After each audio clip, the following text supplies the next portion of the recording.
मेरा एक प्रश्न है जो आमतौर पर लोग ज्योतिषियों से बहुत पूछते हैं, और वो प्रश्न है नग को लेकर, स्टोन को लेकर। तरह तरह के पत्थर जो कि अंगूठियों के तौर पर आपको पहनाए जाते हैं, माला के तौर पर आपको पहनाए जाते मैंने हैं। कितना अंगूठी पहना हुआ है, रत्न कोई पहना हुआ है मैंने, इसके बारे में बहुत अच्छी बात क्या बता रत्न को मानते हैं आप? और जो मानता हूँ। ज्योतिष लोगों को ये सजेस्ट करते हैं कि आप रत्न पहनिए, आपकी किस्मत बदल जाएगी, किस्मत खुल जाएगी, क्या ये सच है? देखिए, कुंडली में ना मैं लोगों का भी भ्रम तोड़ता हूँ। पहले तो क्या गलतियां लोग कर रहे हैं, महादशा देख करके रत्न पहना देते हैं, गलत है, बहुत परेशान हो जाएंगे।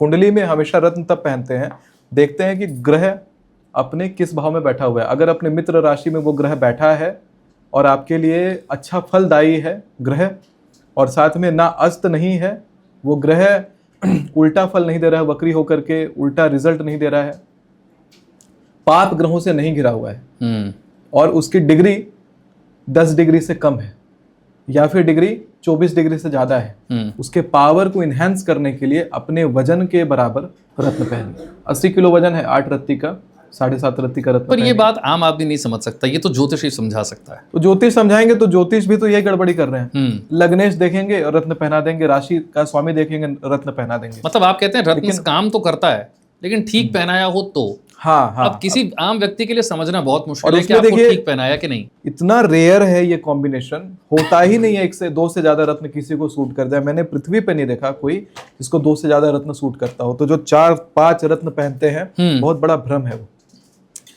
अच्छा, रत्न की बात तो हो गई। बहुत सारे लोग आपको ये बताते हैं कि आपके लिए हमें पूजा करनी होगी, आपके लिए जाप करना होगा, जिसमें आपको कुछ नहीं करना है, हम आपके लिए सब कुछ कर देंगे। ऐसे उपाय क्या सच में काम करते हैं जहां आप खुद ही इन्वॉल्व ना हो? देखिए, मैं बताता हूँ, कई सारे कुंडलियों में ग्रह दोष ऐसे होते हैं जिसका प्रवृत्ति राक्षसी है, जिसको तंत्रोक्त क्रिया से शांत किया जाएगा। कई बार शनिदेव के सामने सीधे दृष्टि हम लोग नहीं देख सकते, उनकी दृष्टि पड़ते ही परेशानी होगी। राक्षसी प्रकार के, पिशाच प्रकार के जो दोष होते हैं, उनका समन शोधन ब्राह्मण ही कर सकते हैं। उन दोषों को शांत करने के लिए पहले संकल्प लेना होता है। संकल्प आप पृथ्वी के किसी भी कोने से ले सकते हैं, और फिर उसके सम्मत जो आपका फिर ब्राह्मण संकल्प लेते हैं, वेदी पूजन आदि करके, और भगवान जी के मंदिर में चाहे शमशान में उस चीज को शांत किया जाता है, उस दोष को बुलाया जाता है, और उसको देव प्रसाद, हवन आहुति आदि दे करके शांत करके देवलोक में भेज दिया जाता है। तो पूजा ऐसे काम करती है। कई बार अमेरिका में बैठे हुए लोग हैं, दुबई में बैठे लोग रहते हैं, आईसीयू में एडमिट रहते हैं, मार्केश पूरा डॉक्टर जवाब दिया रहता है। हमारे यहाँ भी ही बता रहा हूँ, सुमिताचार्य गुरुकुल में शंकर जी के मंदिर में महामृत्युंजय होता है। आज तक किसी के साथ भी वहाँ पर गलत नहीं हुआ। ब्राह्मण जो पूजा कर रहे हैं बैठे हैं, उनकी माँ का अचानक से देहात्याग हो जाता है, क्योंकि जब दक्षिणा लेते हैं तो उनके ऊपर ही ग्रह आता है। तो उनकी माँ का देहात्याग हो गया, जिसके कारण महामृत्युंजय खंडित हुआ था, और वही खंडन से ये समझिए कि संकेत मिल गया कि वो व्यक्ति का मृत्यु तय है। लेकिन आज तक जितने महामृत्युंजय उस मंदिर में हुए, आज तक कोई व्यक्ति महामृत्युंजय के उपरांत मृत्यु को नहीं प्राप्त हुआ। वास्तु को लेकर भी ऐसा ही प्रश्न है। लोग, अब ऐसा समय है कि वास्तु को बहुत ज्यादा मानते हैं, और कई लोग तो इस हद तक मानते हैं कि डरे रहते हैं कि अगर ऐसे नहीं किया तो पता नहीं क्या अनर्थ हो जाएगा। वास्तुशास्त्र कितना काम करता है? मोर देन 500% कहूँगा। जिसके भी घर में पूरब की तरफ टॉयलेट है, पूछ लीजिएगा उसके घर में कैंसर से लोग मर रहे होंगे, नहीं तो हार्ट रिलेटेड समस्या से बार बार ऑपरेशन करवा रहे होंगे, बहुत परेशान होंगे। रक्त, वात, पेट डैमेज हो जाता है इसमें। और अगर जिसके घर में देखिएगा कि पश्चिम की तरफ किचन है, पश्चिम की तरफ मुख करके खाना बनाते हैं, घर में शांति बिल्कुल नहीं है।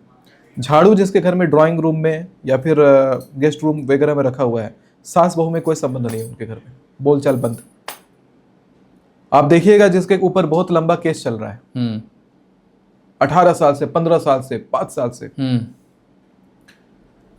केस के सारे पेपर साउथ वेस्ट डायरेक्शन में रखे मिलेंगे, सारे पेपर। ये वास्तु काम करता है बुरा। कुछ आखिरी के प्रश्न हैं। हमने वास्तु पर अब बात की, और अब मैं बात करना चाहता हूं पास्ट लाइफ रिग्रेशन पर। आजकल लोगों ने बहुत बड़ा बिजनेस ऐसे बना लिया है कि आपको अपने पुनर्जन्म के बारे में, पिछले जन्म के बारे में बताएंगे, और उस पिछले जन्म का इस्तेमाल हम इस जन्म में कैसे कर सकते हैं। पहली बात तो ये, क्या आपको आपके पुराने जन्म में ले जाया जा सकता है हिप्नोटाइज करके? क्या ये संभव है? ज्ञातवा प्रारब्धे कुर्वृत्त न कुर्वाणो विनश्यति, दुर्गा सप्तशती में लिखा हुआ ये बात। कि पुराने जन्म का ज्ञान हो जाता है, सिद्धि और साधना से उसको महसूस कराया जा सकता है। शिखा जो माथे पर रखते हैं, पूर्व जन्म का बाल यहीं से होता है, और शिखा से बहुत कुछ पता चलता है। देखिए हमारी शिखा बहुत बड़ी है, आजकल लोग शिखा नहीं रखते। शिखा ही आपको पूर्व जन्म का ज्ञान दिलवाता है। जैसे मैंने बताया शुरू में ही आपको कि स्पेशलाइजेशन मेरी पूरी साइंस में, टेक में, और अभी ज्योतिष में इतना जबरदस्त जो हो रहा है गणना, पूर्व जन्म से आ रहा है। इतना बड़ा, देखिए कान पे लपेट सकता हूँ, इतना शिखा है।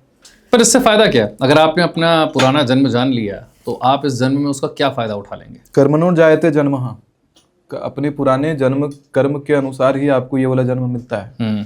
आप उससे जान सकते हैं कि इस जन्म में क्या प्राप्त होगा। कर्मणो जायते जन्मः के बाद में गरुड़ पुराण कहता है, आयु कर्म च वित्तम च विद्या निधनमेव च पंचेतानि सृजन्ते गर्भस्यैव दहिनः। आयु क्या कर्म होगा, वो विद्या क्या अर्जित करेगा, और मरेगा कब, 5 चीजें गर्भ में लिख दी जाती हैं पिछले जन्म में, गर्भ में आते गर्भ में। तो पिछले जन्म से तो गर्भ मिला, पिछले जन्म के कर्म से, और उसी कर्म से हमें ये 5 चीजें मिल गई। पर अगर पिछले जन्म की जानकारियां याद रखना इतना जरूरी होता तो कुदरत ऐसी व्यवस्था ही क्यों करती कि इंसान भूल जाता? इंसान इसलिए भूल जाता है कि अगर जन्म जन्म हमें याद आ जाए तो माया के जाल में ऐसा फंसेंगे कि इस जन्म के माता पिता को एक्सेप्ट नहीं कर पाएंगे और इस जन्म की लीला को नहीं जी पाएंगे। ना भविष्य हमें दिखाई देता है, ना इतिहास हमें दिखाई देता है, क्योंकि यही कली है। कहते हैं, हे कली तू कुछ भी नहीं, तू बीते कल की ग्लानी है या आने वाली चिंता है। जब बीता कल पता चल जाएगा तो ग्लानी होगा, आने वाला कल पता चल जाएगा तो बहुत चिंता होगा। आप जिस तरह से भविष्यवाणियां करते हैं तो लोग सवाल पूछते होंगे ना कि अगर सब कुछ लिखा ही हुआ है, सब कुछ पहले से तय है, तो फिर आपके कर्म करने का अर्थ क्या है? देखिए, ये तो तय हो सकता है कि ठीक है, सामने बैठा हुआ व्यक्ति को गोली लग रही है, ये तय है।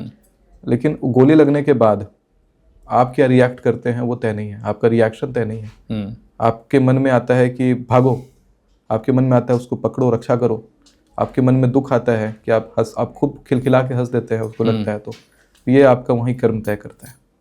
तो वो चीज़ लिखी हुई नहीं है। लिखा हुआ है कि घटना होगी, ये नहीं लिखा हुआ है कि आप उस घटना पर रिएक्ट क्या करेंगे। वो रिएक्शन आपके ऊपर। क्या हम बदल सकते हैं भविष्य को? भविष्य को कुछ हद तक परिवर्तित कर सकते हैं, पूरा नहीं बदल सकते। जो घटना जहाँ होनी है, जिसके साथ होनी है, वो तो है लिखा हुआ। लेकिन हाँ, कब होनी है या किस रूप में होनी है, उसको थोड़ा बहुत बदला जा सकता है। ऐसी ही एक और चीज़ जिसके बारे में लोग बहुत चर्चा करते हैं वो है न्यूमरोलॉजी।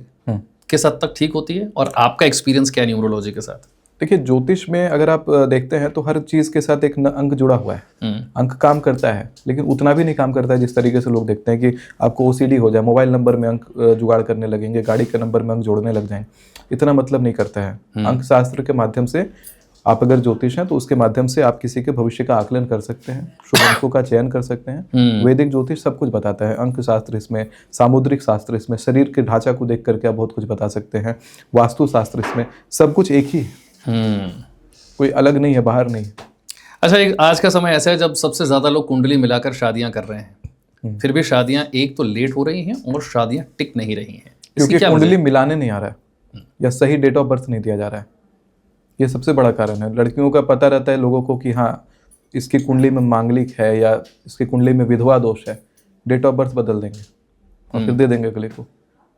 पंडित जी बढ़िया है तो वो तो निकाल देंगे, हाँ ठीक है मिल रही है कुंडली, लेकिन जो पीछे से गड़बड़ी की गई है वो तो जानबूझ के की गई है और उसके फलस्वरूप गड़बड़ा जाता है। जहाँ लोग सही भी जानकारी देते हैं वहाँ भी कई बार ऐसा नहीं, कई बार इस समय हो रहे हैं उतने तलाक आपने पहले शायद कभी नहीं देखे होंगे। जितनी कुंडलियां मैंने मिलाई हैं उनके बीच में जितने घनिष्ठ आजकल संबंध हैं, और जब वो लोग साथ आते हैं और साथ आने के बाद जितना जबरदस्त प्रोग्रेस वो लोग कर रहे हैं, वो लोग देखें उसके बाद लोग कहेंगे कि क्या होता है ज्योतिष का प्रभाव।